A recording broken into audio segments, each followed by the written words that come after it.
महादेव। श्री शिवाय नमस्तुभ्यम। अब आइए आंवला नवमी की व्रत कथा का श्रवण करते हैं। कहते हैं आंवला नवमी के दिन पूजा करने के बाद हमें व्रत कथा का भी जरूर श्रवण करना चाहिए। आंवला नवमी की कथा। एक राज्य में आंवल्या नाम का राजा था।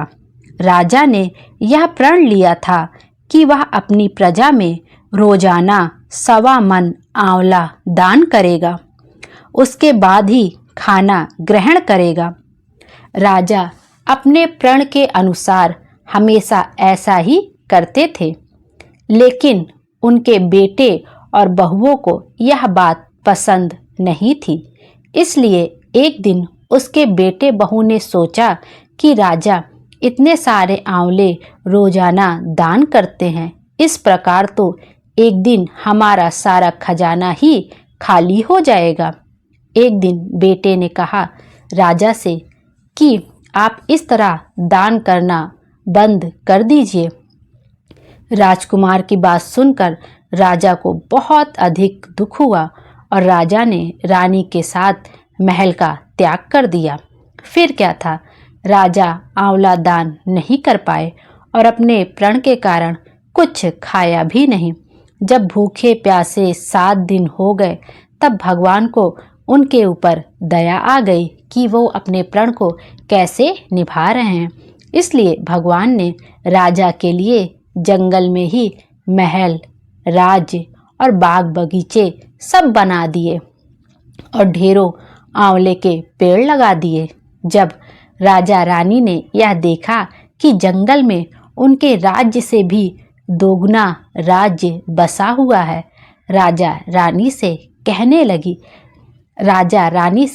लगी, रानी देख, कहते हैं कभी भी सत्य का साथ नहीं छोड़ना चाहिए। आओ हम लोग स्नान वगैरह करके आंवला दान करें और भोजन ग्रहण करें। राजा रानी ने अपने प्रण के मुताबिक आंवले का दान करके खाना खाया और खुशी खुशी नए महल में रहने लगे। उधर आंवला देवता का अपमान करने व माता पिता से बुरा व्यवहार करने के कारण राजकुमार के बुरे दिन आ गए। उसका राज्य शत्रुओं ने आक्रमण करके छीन लिया। वह दाने दाने को मोहताज हो गया और उसका राजपाट भी सब चला गया और वह दर दर काम ढूंढने लगा। एक दिन काम ढूंढते ढूंढते वह अपने पिताजी के राज्य में ही आ पहुंचा। उसकी हालत इतनी बिगड़ी हुई थी कि पिता ने उन्हें बिना पहचाने हुए ही काम पर रख लिया। बेटे बहू कभी सोच भी नहीं सकते कि उनके माता पिता इतने बड़े राज्य के मालिक हो सकते हैं, सो उन्होंने भी अपने माता पिता को पहचाना नहीं। एक दिन बहू ने सास के बाल गूंथते समय उनकी पीठ पर मस्सा देखा। उसे यह सोचकर रोना आने लगा कि ऐसा मस्सा मेरी सास के भी था। हमने यह सोचकर उन्हें ऐसा मस्सा मेरी सास के भी था। हमने ये सोचकर उन्हें आंवला दान करने से रोका था कि हमारा सारा धन नष्ट हो जाएगा और धीरे धीरे हमारा पूरा खजाना खाली हो जाएगा। पता नहीं आज वे लोग न जाने कहाँ होंगे और कहाँ भटक रहे होंगे। यह सोचकर बहू को रोना आने लगा और आंसू टपक टपक कर सास की पीठ पर गिरने लगा। रानी ने तुरंत पलट कर देखा और पूछा कि तू क्यों रो रही है? उसने बताया, आपकी पीठ पर जैसा मस्सा है मेरी सास की पीठ पर भी था। हमने उन्हें आंवले दान करने से मना कर दिया था, इसीलिए वे घर छोड़कर कहीं चले गए। तब रानी ने उन्हें पहचान लिया, सारा हाल पूछा और अपना हाल बताया। अपने बेटे बहू को समझाया कि दान करने से धन कम नहीं होता है, बल्कि वह दिन दुगनी रात चौगनी बढ़ता है। बेटे बहू भी अब सुख से राजा रानी के साथ रहने लगे। इस तरह से दान पुण्य करने से कभी भी हमारा धन घटता नहीं है। हमें अपनी क्षमता के अनुसार हमेशा ही दान पुण्य करते रहना चाहिए, जितनी हमारी क्षमता हो। अब आइए आंवला नवमी की दूसरी कथा का श्रवण करते हैं। बहुत समय पहले एक सेठ था। वह हर साल आंवला नवमी के दिन ब्राह्मणों को आंवले के नीचे बैठाकर भोजन कराता था। इसके साथ ही सोना चांदी आदि में जो भी वस्तुएं उसके पास रहती थी वह भेंट में दे देता था। लेकिन यह सब चीज़ें सेठ के बेटे को बिल्कुल भी अच्छी नहीं लगती थी। ऐसे में वह अपने पिता से खूब झगड़ते थे। इन सब चीज़ों से तंग आकर सेठ ने घर वर छोड़ दिया और दूसरे गांव में जाकर बस किया। जीवन यापन के लिए एक छोटी सी दुकान भी कर ली। उस दुकान के आगे एक आंवले का पेड़ लगाया। भगवान की कृपा इतनी हुई कि दुकान खूब चलने लगी। उसने अपने नियम को ना तोड़ते हुए हर साल आंवला नवमी के दिन विधिवत पूजा करने के साथ ब्राह्मणों को भोजन कराकर दान देना यथावत रखा। वहीं दूसरी ओर सेठ के पुत्रों का व्यापार ठप्प हो गया। ऐसे में सेठ के बेटों को समझ आने लगा कि वे अपने पिता के भाग्य से ही खाते थे। अपनी गलती समझकर वे अपने पिता के पास गए और अपनी गलती की और अपने कियों की माफ़ी मांगने लगे।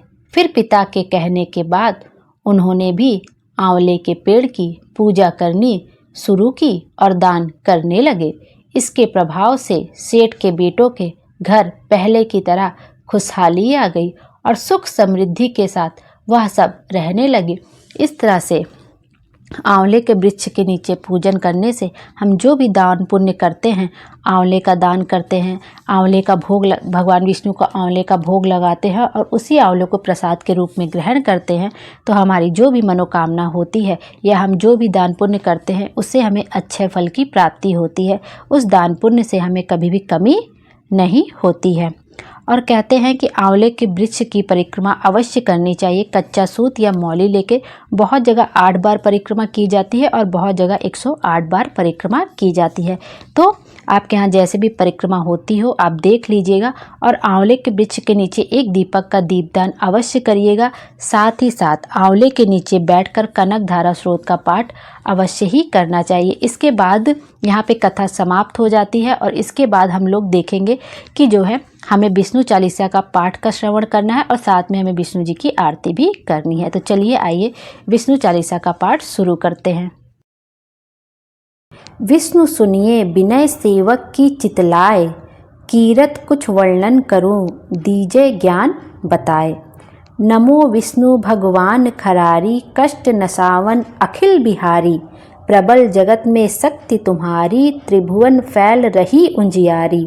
सुंदर रूप मनोहर सूरत, सरल स्वभाव मोहिनी मूरत।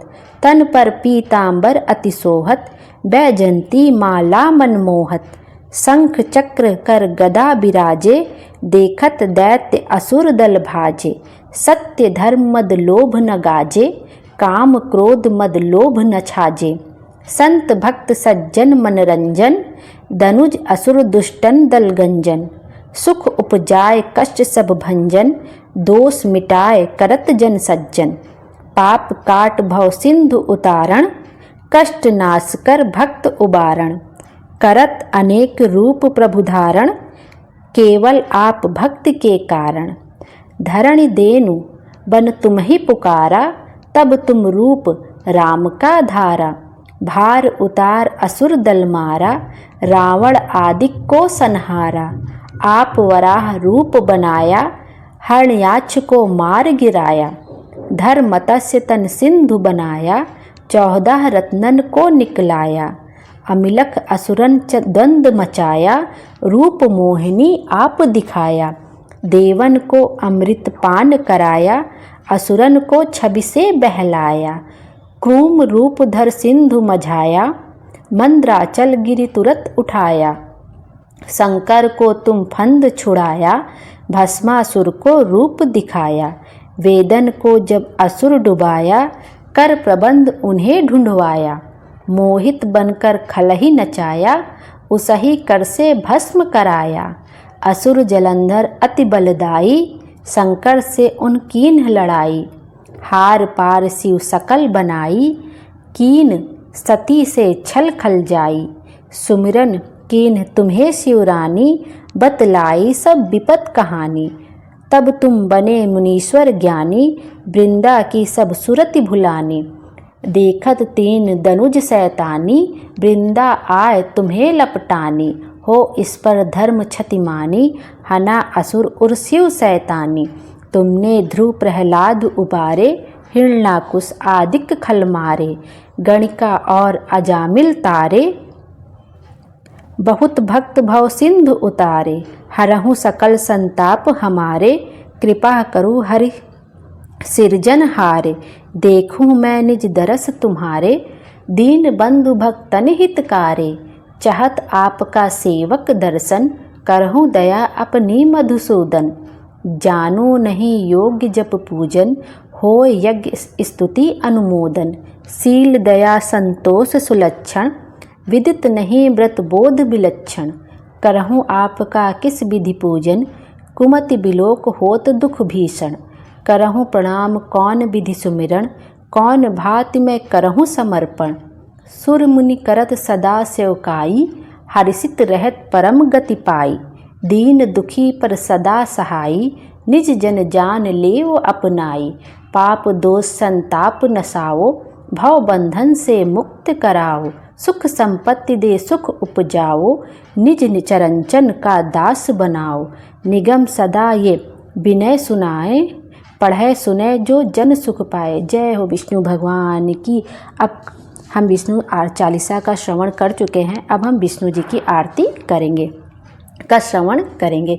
ओम जय जगदीश हरे, स्वामी जय जगदीश हरे।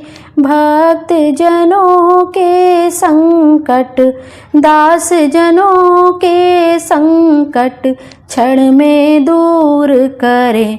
ओम जय जगदीश हरे। जो ध्यावे फल पावे, दुख बिन से मन का। सुख संपत्ति घर आवे, कष्ट मिटे तन का। ओम जय जगदीश हरे। मात पिता तुम मेरे, शरण गहूँ मैं किसकी। प्रभु शरण गहूँ मैं किसकी। तुम बिन और न दूजा, आस करूँ मैं जिसकी। ओम जय जगदीश हरे। तुम पूरन परमात्मा, तुम अंतर्यामी। प्रभु तुम अंतर्यामी, पार ब्रह्म परमेश्वर, तुम सबके स्वामी। ओम जय जगदीश हरे। तुम करुणा के सागर, तुम पालन करता। प्रभु तुम पालन करता। मैं मूरख खल कामी, कृपा करो भरता। ओम जय जगदीश हरे। दीन बंधु दुख हरता, तुम ठाकुर मेरे। प्रभु तुम ठाकुर मेरे। करुणा हस्त बढ़ाओ, द्वार पड़ा तेरे। ओम जय जगदीश हरे। विषय विकार मिटाओ, पाप हरो देवा। प्रभु पाप हरो देवा। श्रद्धा भक्ति बढ़ाओ, संतन की सेवा। ओम जय जगदीश हरे। तन मन धन सब कुछ है तेरा। प्रभु सब कुछ है तेरा। तेरा तुझको अर्पण क्या लागे मेरा।